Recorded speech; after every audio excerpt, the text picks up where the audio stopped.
So, I'm holding this one. So, I'm currently on yellow battery. Okay. I think naka-low battery na siya kasi yellow na yung itsura niya. Although, hindi ko alam kung anong battery percent. It's 30%. Okay, it's 30% and kailangan na natin mag-charge. And, ayan, nandito ako dun sa may second camera ko. And to video. I'm so excited to bring this on my Taiwan trip.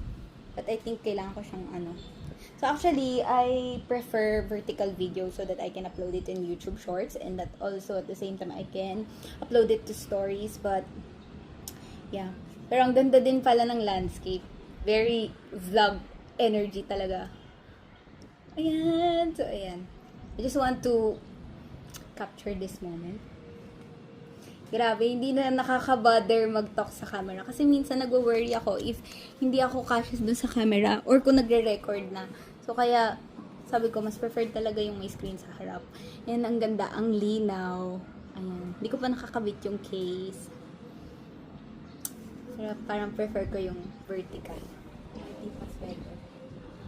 Para kita mo yung so, sobrang wide lens niya and yung wide lens niya is hindi ka nawawarp. O, sige na, babay na. Lobat na to. Bye-bye.